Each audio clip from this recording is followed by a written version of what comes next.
Selamat datang di channel Ye Chen Ping Mania.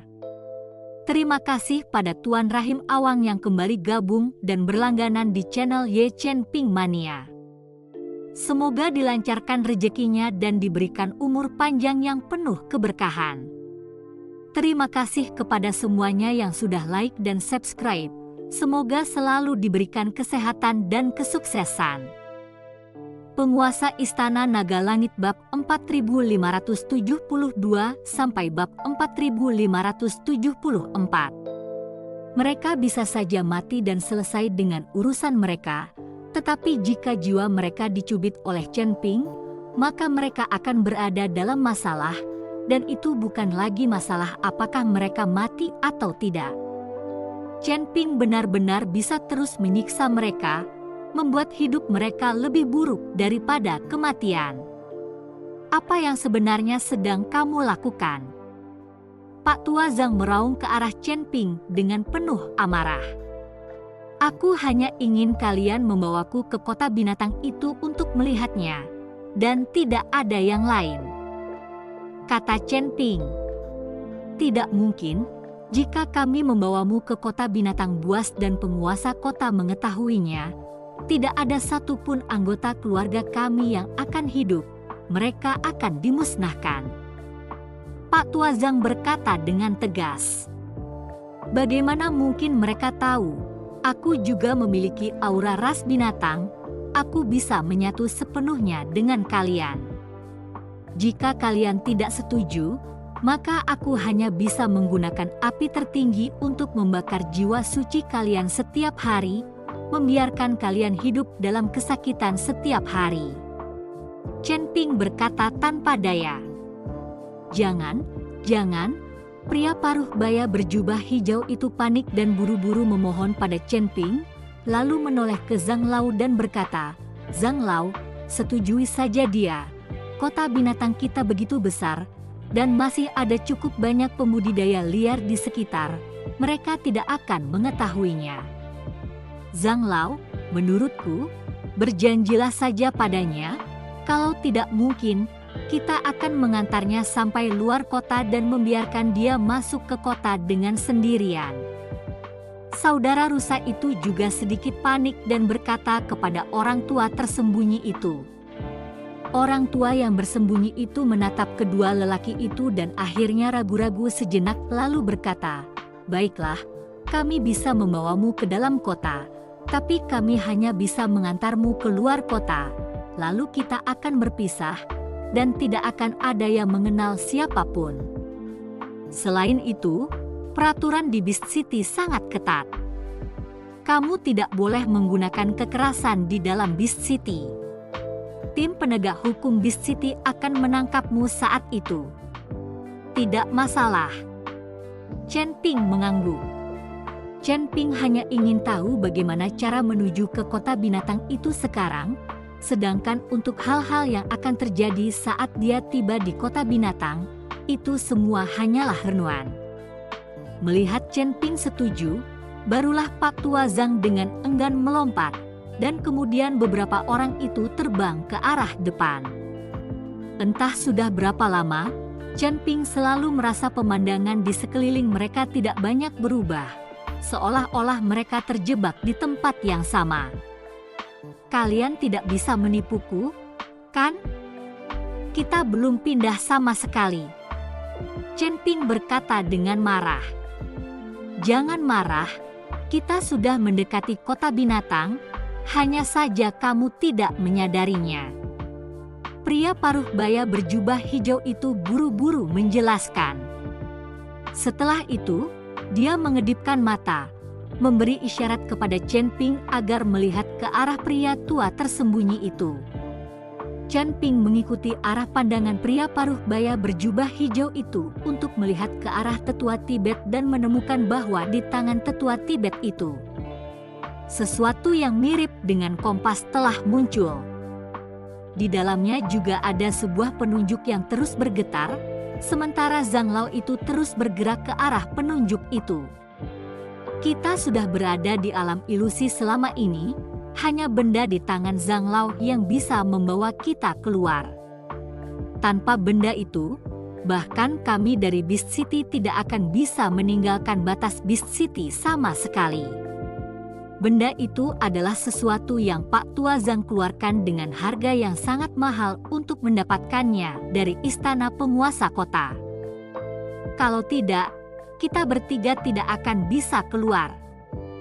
Pria paruh baya berjubah hijau itu berbisik ke arah Chen Ping. Dia sengaja mencoba mengambil hati Chen Ping, jelas saja dia takut mati. Chen Ping mengangguk dan mengikuti mereka bertiga terbang untuk beberapa saat lagi.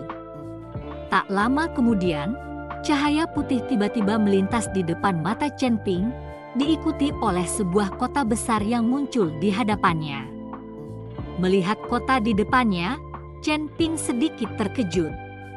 Dia telah melihat beberapa kota di alam surgawi, bahkan kota kekaisaran dinasti Kekaisaran Xiao.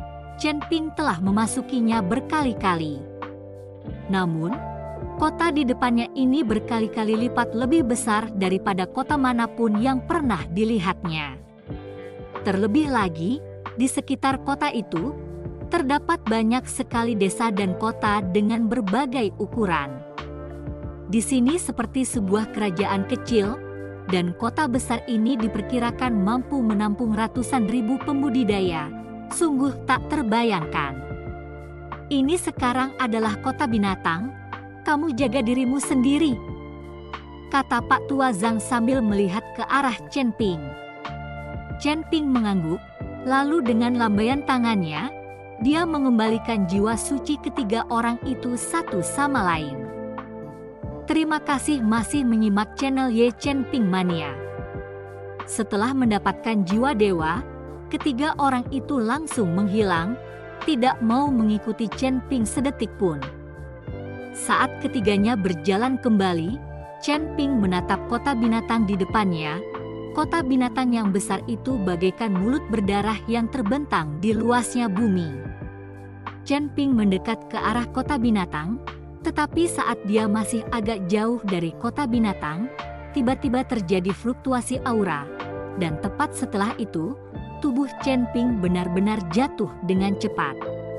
Chen Ping langsung sedikit panik, tidak mengerti apa yang terjadi. Aura di dalam tubuhnya sepertinya terhalang oleh sesuatu, menyebabkan tubuhnya mulai jatuh. Meskipun tanpa perlindungan energi spiritual, tubuh fisik Chen Ping yang jatuh ke tanah tidak akan menimbulkan masalah apapun. Lagi pula, tubuh fisik Chen Ping sekarang juga cukup kuat untuk kebal terhadap pedang dan tombak.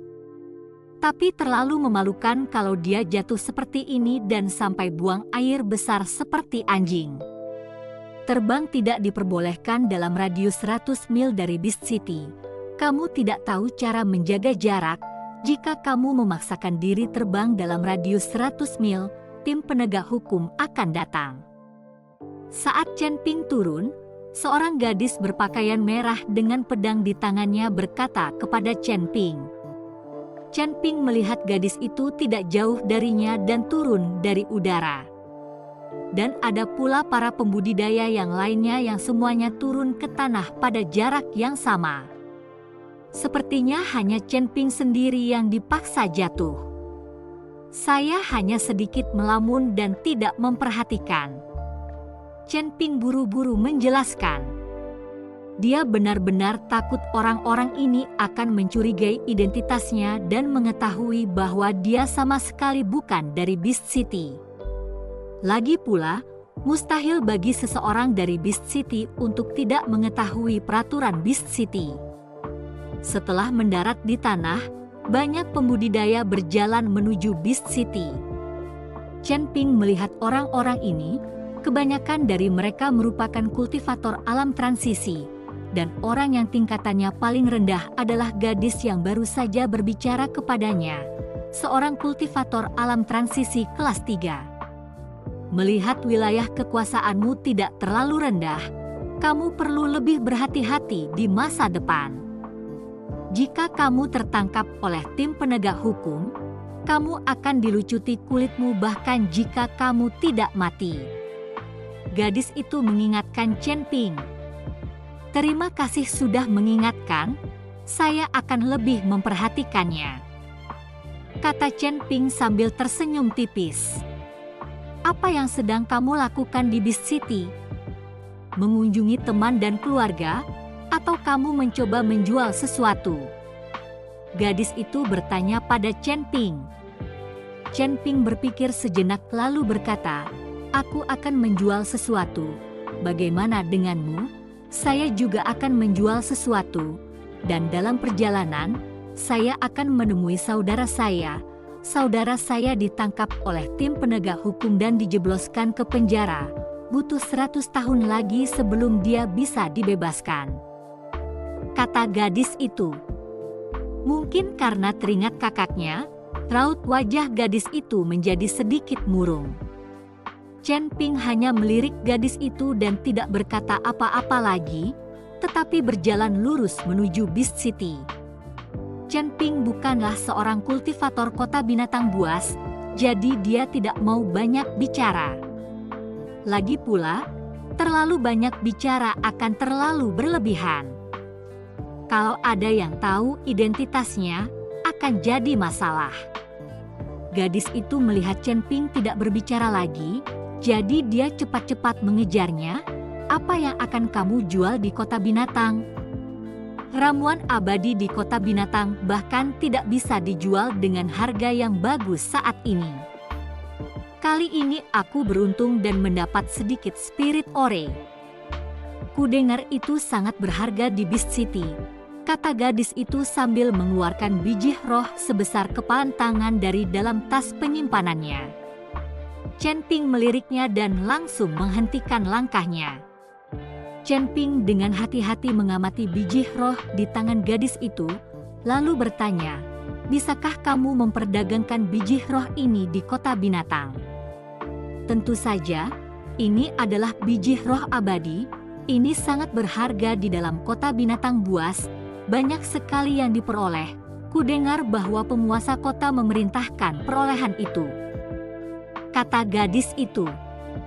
Chen Ping telah lama melihat bahwa itu adalah batu roh abadi. Saat ini tubuh Chen Ping masih memiliki banyak batu roh abadi, yang semuanya diperolehnya dari tas penyimpanan Luo Tea itu. Namun, Chen Ping tidak menyangka bahwa kota binatang ini juga memiliki batu roh abadi semacam ini. "Apakah ini satu-satunya batu roh abadi yang kamu temukan?" Chen Ping terus bertanya. "Yang ini cukup bagus. Sekarang pegunungan dipenuhi orang-orang yang mencari batu roh abadi. Lihat, semua orang ini memasuki kota. Kebanyakan dari mereka ada di sana untuk menjual batu roh abadi." Terima kasih masih menyimak channel Ye Chen Ping Mania. Aku berhasil menemukan batu roh abadi yang begitu besar. Aku juga mengambil risiko yang besar. Tetapi itu sepadan, setelah menjual batu roh abadi, aku akan dapat memberikan sedikit bantuan kepada saudaraku, sehingga dia tidak perlu terlalu menderita di dalam penjara. Gadis itu selesai berbicara, lalu menatap Chen Ping dan bertanya, "Apa yang akan kamu jual?" "Oh, aku juga akan menjual batu roh abadi, hanya saja tidak sebesar punyamu." Chen Ping dengan santai mengeluarkan batu roh abadi juga, namun batu itu jauh lebih kecil dari milik gadis itu. "Punyamu juga tidak kecil. Aku tahu tempat yang bisa mendapatkan batu roh abadi dengan harga tertinggi. Ikuti aku." "Ngomong-ngomong, aku masih belum tahu siapa namamu." "Namaku Missy." Gadis itu dengan antusias mengikuti Chen Ping dan berkata, "Namaku Chen Ping," kata Chen Ping sambil tersenyum tipis.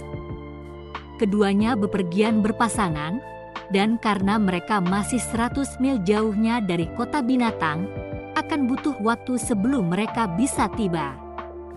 Namun, belum terlalu jauh mereka berjalan, alis Chen Ping sedikit berkerut dan ekspresinya berubah waspada. Karena tidak jauh di belakang mereka, beberapa aura sedang mengunci mereka.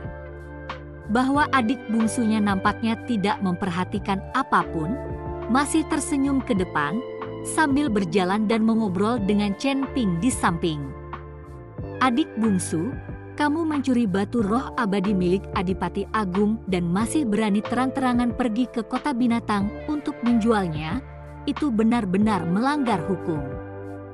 Pada saat ini, beberapa sosok bergegas keluar dari belakang Chen Ping dan yang lainnya, lalu menghalangi jalan Chen Ping dan adik perempuannya. Ketika adik bungsu melihat orang-orang ini, dia tidak takut dan bergerak ke arah Chen Ping, lalu berkata, "Siapa yang mencuri batu roh abadi milik Adipati Agung? Aku hanya pergi ke kota binatang buas untuk menemui saudaraku. Jangan coba-coba menjebakku. Aku akan pergi ke Beast City bersama kakak Chen. Kalau kalian membuat kakak Chen marah, aku akan membuat kalian semua menderita." Beberapa orang ini semua memandang Chen Ping, dan wajah mereka memperlihatkan beberapa warna yang sulit. Beberapa orang ini semuanya berada di tingkat kelima atau keenam alam transisi, dan mereka tidak berani tidak menghormati Chen Ping, seorang kultivator alam transisi tingkat ke-9. Namun, mereka datang untuk mengambil batu roh abadi dan tidak bisa membiarkan adik bungsunya pergi. "Rekan Taois, kami dari Benteng Geishi, adik bungsu ini telah mencuri batu roh abadi milik Adipati Agung kami, jadi kami harus mengambilnya kembali, dan kami harap Anda tidak akan campur tangan." Seorang kultivator berjanggut melengkungkan tangannya ke arah Chen Ping dan berkata, "Omong kosong kau, aku sendiri yang mengambil batu roh abadi itu bukan milik Adipati Agungmu." "Kakak Chen, jangan dengarkan omong kosong mereka. Mereka hanya melihatku lemah dan ingin menindasku." Adik bungsu itu mencengkeram lengan baju Chen Ping dan berkata dengan wajah sedih, "Batu roh abadi itu, entah kau mencurinya atau mengambilnya, tidak ada hubungannya denganku." Selesai berbicara, Chen Ping langsung menyingkirkan tangan adik bungsu itu. Adik termuda itu membeku, sementara beberapa orang dari Benteng Geishi mengelilinginya. "Adik bungsu, keluarkan batu roh abadi itu dan nyawamu bisa diselamatkan," kata kultivator berjanggut itu. "Kau benar-benar bukan laki-laki. Kau tidak tahu sedikit pun tentang mengasihani giok, berkat kenyataan bahwa aku sudah bersamamu selama setengah hari." Adik termuda melotot tajam ke arah Chen Ping, dan akhirnya tak berdaya mengeluarkan batu roh abadi. Pria berjanggut itu menerima batu roh abadi, lalu dengan lambaian tangannya, dia langsung membiarkan orang-orang mengendalikan adik perempuan termuda. "Kalian lepaskan aku, aku telah mengembalikan batu roh abadi kepada kalian. Aku ingin pergi ke Beast City untuk menemui saudaraku. Aku ingin menemui saudaraku." Adik perempuannya yang termuda berjuang, tetapi itu sia-sia. Chen Ping menatap adik bungsu yang tengah berjuang, lalu melangkah maju untuk menghalangi jalan para kultivator itu. "Rekan Taois, karena batu roh abadi telah dikembalikan kepadamu, maka berikanlah aku muka dan lepaskan dia," Chen Ping berkata kepada kultivator berjanggut. Kultivator berjanggut itu mengamati Chen Ping dan akhirnya melambaikan tangannya tanpa daya, melepaskan misi. Karena di hadapan kekuatan absolut, mereka harus melakukan hal yang sama. Setelah beberapa kultivator pergi, adik bungsu itu menangis, dan menangis dengan bunga mutiara. Bersambung.